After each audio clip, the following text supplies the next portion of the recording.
வந்திருக்க press media நண்பர்களுக்கு என்னோட வணக்கம். ஸ்டேஜில் இருக்க எல்லா பெரியவங்களுக்கும் என்னோட வணக்கம். இந்த விழாநாயகன் சாம்சியா சார் உங்களோட ஃபஸ்ட் படத்துலேருந்தே ஒரு யூனிக்கான ஒரு சவுண்டிங் வந்து ஈச் அண்ட் எவ்ரி ஃபிலிம் நீங்கள் கொடுத்துட்டே வரீங்க. ஸோ அதுதான் இந்த படத்தோட ட்ரெய்லரும். சூப்பராக இருந்துச்சு, ரொம்ப ரொம்ப நல்லா இருந்துச்சு. அந்த மெலோடி பாட்டாக இருக்கட்டும், உங்களோட அந்த ட்ராவலே ரொம்ப இன்ஸ்பைரிங்கான ஒரு ட்ராவலாக பார்க்குறேன். நிறைய வீடியோஸ் உங்கள்கிட்ட பார்த்துருக்கேன். ஸோ உங்களுக்கு ஆல் தி வெரி பெஸ்ட். இன்னும் நீங்கள் போக வேண்டிய உயரம் வந்து தூரமாக இருந்தாலும் ரொம்ப சீக்கிரமாக நீங்கள் போயிடுவீங்கன்னு நான் வாழ்த்துறேன். Thank you. Next director Maran sir, 20,000 கண்கள் வந்து நான் தியேட்டரில் போய் பார்த்தேன். பயங்கரமான ரைட்டிங், பார்த்த உடனே வந்து எனக்கு ரொம்ப ரொம்ப ரொம்ப பிடிச்ச ஒரு படமாக இருந்துச்சு. ஸோ அந்த படத்தில் வந்து ஜிவி சார் நடிக்கிறாருன்னு சொல்லும்போது I feel very happy. Because நீங்கள் இருட்டில் வந்து பயங்கர மேஜிக் பண்ணக்கூடிய ஒரு ஆள். ஏன்னா அது வந்து ரொம்ப முக்கியம் இல்லையா. பட் நம்ம ஹீரோ வந்து இருட்டை பார்த்தாலே பயம் வந்து, அது எத்தனை பேருக்கு தெரியுன்றது தெரியாது. தனியாக தூங்க மாட்டார், லைட்டு போட்டு தான் தூங்குவார் நைட்டு. அங்கே போகிற மேலே பாரு, இங்கே பாரு, அங்கே பாரு, ஏங்க தூங்குங்க, ஏங்க அப்படி டார்ச்சர் பண்ணுறீங்க அப்படின்னு சொல்லுவேன். ஸோ அப்படி இருக்கும்போது வந்து உங்களுக்கு இந்த படத்துக்கு அப்புறம் இருட்டை பார்த்தா ஒரு பயம் இருக்காதுன்னு நினைக்கிறேன் ஜிவி சாருக்கு. So all the very best sir. ப்ரொடியூசருக்கு என்னோட வாழ்த்துக்கள். பிகாஸ் என்னை ஃபஸ்ட் படத்துலேருந்து ரொம்ப சப்போர்ட் பண்ணி என்னை புஷ் பண்ணிகிட்ருக்க ஒரு one of the biggest reason நான் அந்த ஸ்டேஜில் நின்று பேசுறதுக்கான பிக்கஸ்ட் ரீசன் வந்து ஜிவி சார். என்னை ஃபஸ்ட்டு டேரக்டராக வந்து இன்ட்ரடியூஸ் பண்ணார் த்ரிஷா இல்லைனா நயன்தாரா அப்படின்ற ஒரு படத்தில். ஸோ அப்போது 2011 வந்து ஜிவி சாரோட பழக்கம் எனக்கு ஏற்பட்டுச்சு. ஸோ அப்போதுலேருந்து இப்போ வரைக்கும் ஜிபி வரைக்குமே வந்து அவரோட சப்போர்ட் வந்து ஒரு மிகப்பெரிய ஒரு சப்போர்ட்டாக எனக்கு இருந்திருக்கு.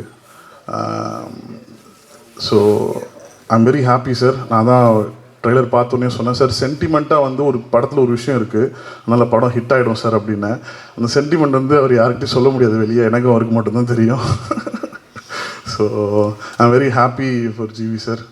அண்ட் தென் பிந்து மேம் ரொம்ப நாள் கழிச்சு பார்க்குறோம். All the very very best for you. And Teju என்னோட வெரி பெஸ்ட் ஃப்ரெண்டோட ஃப்ரெண்ட். நீங்கள் ரொம்ப ஒரு மியூச்சுவல் சர்க்கிளில் இருக்கும் போதே பார்ப்பேன். என்னென்னா எப்போவுமே வந்து ஒரு ஆர்டிஸ்ட்க்கு வந்து ஒரு குவான்டிட்டி ஆஃப் ஃபிலிம்ஸை தாண்டி ஒரு குவாலிட்டி ஆஃப் ஃபிலிம்ஸ் வந்து ரொம்ப முக்கியம்னு நினைக்கிறேன். ஸோ அதனால் you doing a very good roles in all your films and all the very best.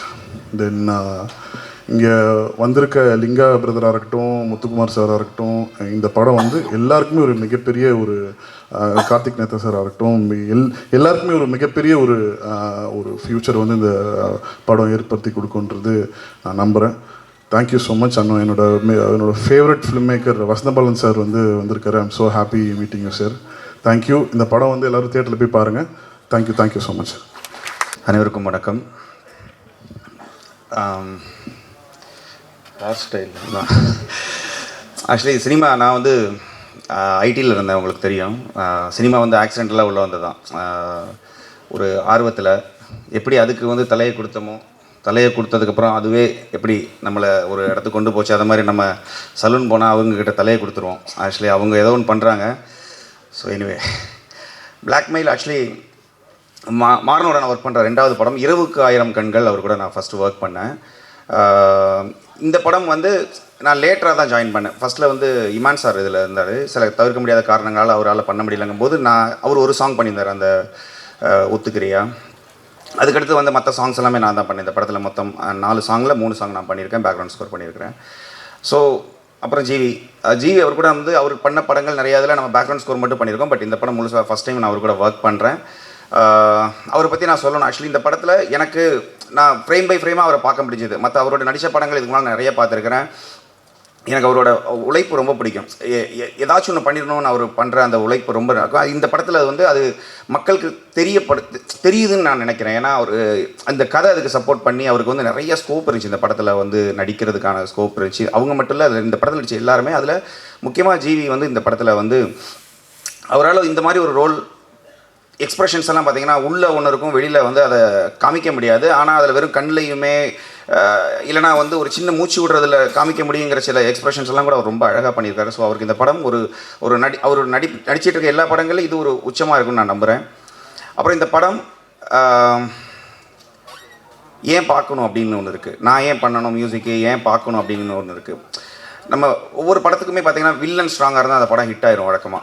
ஏன்னா வில்லன் தான் ரொம்ப ஸ்ட்ராங்காக இருக்கணும் ஒரு படத்துக்கு. ஏன்னா வில்லன் ஸ்ட்ராங்காக இல்லைன்னா உண்மையாகவே அந்த படம் எந்த லெவலில் ரீச் ஆகும், இல்லை எந்த லெவல் பெரிய லெவலில் போகும்னு தெரியாது. ஏன்னா அதே மாதிரி எனக்கு இன்னொரு பாயிண்ட் ஆஃப் இருந்துச்சு, வில்லனை விட துரோகிங்கிறவங்க வந்து இன்னும் ஸ்ட்ராங்கானவங்க.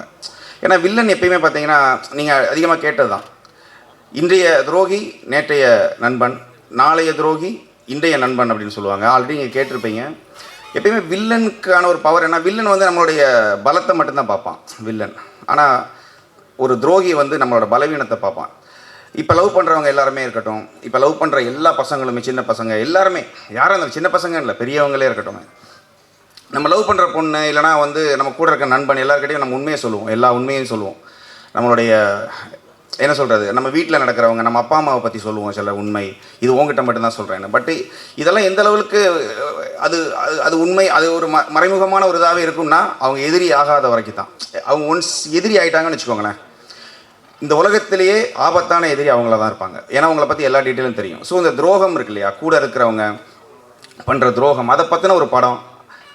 அது மட்டும் இல்லாமல் இந்த படத்தில் வந்து இதோட ஸ்க்ரீன் பிளே வந்து அதை மட்டுமே இல்லாமல் நிறைய கேரக்டர்ஸ் அவங்க படுற கஷ்டம், இதில் மாட்டிக்கிட்டா என்னவா இருக்குங்கிற அந்த ஒரு ஜேர்னி, அதற்கு மியூசிக்கான சப்போர்ட் எல்லாமே நிறைய இருக்கிறதுனால இந்த படம் எனக்கு மாறன் சொன்ன உடனே எனக்கு ரொம்ப பிடிச்சி நான் உள்ளே வந்துட்டேன். பட் இந்த மாதிரி நிறைய படங்கள் பண்ணணும்னு எனக்கு ரொம்ப ஆசை. ஆக்சுவலி வந்து என்னென்னா, மாறன் படத்துக்கு வந்து இரவு காயிரங்கண்கள் வந்து ஆர்கெஸ்ட்ரல் ஸ்கோர் பண்ணும்போது ஆக்சுவலி வந்து வழக்கமாக 4.5 கால் ஷீட் இங்கே நம்மளுடைய தமிழ் சினிமாவில் வாசிப்போம். பட் அந்த படத்துக்கு வந்து அப்படியே ஆல்மோஸ்ட் 8 அந்த மாதிரி போயிடுச்சு, கொஞ்சம் அதிகமாக இருக்கும். இந்த படத்துக்கும் அதே மாதிரி தான். அவர் நிறைய டைலாக் வைக்க மாட்டார். அடுத்த படங்கள்லேருந்து இந்த வசனத்தில் என் பேரையும் சேர்க்கணும். ஏன்னா மியூசிக்கில் நிறைய டைலாக் சொல்கிற மாதிரியே இருக்குது. ஆக்சுவலி போன படம் மாதிரி இந்த படத்துலையும் பார்த்தீங்கன்னா ஆல்மோஸ்ட் நிறைய சேஸாக இருக்கும், இல்லைனா வந்து வித்தவுட் டைலாக்ல நிறைய நம்ம மியூசிக்கலி கதை சொல்கிற மாதிரியே இருக்கும். ஸோ எனக்கு ரொம்ப திருப்தியான படம் இது. நான் சமீபத்தில் பண்ணிக்கிட்டு இருக்கிற படங்களில் இந்த படம், நம்ம படம் பார்த்து முடிச்ச உடனே ஒரு ஆத்ம திருப்தி கிடைக்கும். ஓகே, ஒரு படம் நல்ல படம் பண்ணியிருக்கோம் அப்படிங்கிற ஒரு இது. ஸோ இந்த படம் உங்களுக்கு எல்லாருக்கும் பிடிக்கும் நான் நம்புறேன். இந்த படத்தில் நடித்தவங்க எல்லாருமே ரொம்ப சூப்பராக நடிச்சிருக்கிறாங்க. டெக்னிக்கல் டீமாகவும் ரொம்ப நல்லா, எடிட்டில் இருக்கட்டும், கேமராமேனாக இருக்கட்டும், எடிட் ஆக்சுவலி அவர் ரொம்ப நல்லா பண்ணியிருக்காரு. இவர் கதை இல்லாமல் கூட பண்ணுவார், ஆனால் சாண்ட் லொகேஷன் இல்லாமல் படம் பண்ண மாட்டாங்கன்னு நினைக்கிறேன். எனவே எல்லாருக்குமே இந்த படத்தில் ஒர்க் பண்ண அத்தனை பேருக்குமே என்னுடைய வாழ்த்துக்கள். ஆக்சுவலி ரொம்ப நல்லா பண்ணியிருக்காங்க. இந்த படம் நீங்கள் தேட்டரில் பாருங்கள். இது ஏதோ ஒரு வகையில் உங்களை டிஸ்டர்ப் பண்ணும் இந்த படம். ஏன்னா நம்ம படங்கிறது ஒரு 2.5 மணி நேரம் பார்க்குற ஒரு சும்மா ஒரு ரைடு தான், அது எனக்கு புரியுது. இதே மாதிரி அடுத்த ஒரு படம் நம்ம பார்ப்போம், அடுத்த வாரம் இன்னொரு படம் வரும். பட் இது அப்படி இல்லாமல் ஒரு சின்ன ஒரு ஒரு நெருடலை கொடுக்கும் உங்களுக்கு. ரொம்ப கவனமாக இருக்கணும் சில விஷயங்கள் அப்படிங்கிற ஒரு நெருடலை கொடுக்கும். அப்புறம் இதில் ஒரு இந்த ரைடு உங்களுக்கு உண்மையாக கன்ஃபார்மாக பிடிக்கும் நம்புகிறேன். இங்கே வந்திருந்த பெரியவங்க எல்லாருக்குமே நான் வணங்கிக்கிறேன். இந்த படம் கன்ஃபார்மாக ஹிட் ஆகுங்கிற ஒரு நம்பிக்கை இருக்குது. பத்திரிகையாளர்கள் நீங்களுமே பாருங்கள், படம் பிடிச்சிருந்தால் ரொம்ப நல்லா எழுதுங்க, நிறைய பேரை வர வைங்க. இந்த படத்தில் ஒர்க் பண்ண என்னோடய லிரிக் ரைட்டர்ஸ் நிறைய பேர் இருக்கிறாங்க, எல்லாருக்குமே நான் தேங்க் பண்ணிக்கிறேன். சிங்கர்ஸ், லைவ் இன்ஸ்ட்ருமெண்ட் பிளேயர்ஸ், என்னோட ஹோல் டீம், ஆக்சுவலி என்னோட மியூசிக்கல் டீம், என்னோடய ஃபேமிலி, என்னோடய ஃப்ரெண்ட்ஸ் எல்லாருக்குமே தேங்க் பண்ணிக்கிறேன். ஜீசஸ் கிரைஸ்ட்டுக்கு தேங்க் பண்ணிக்கிறேன். Thank you so much.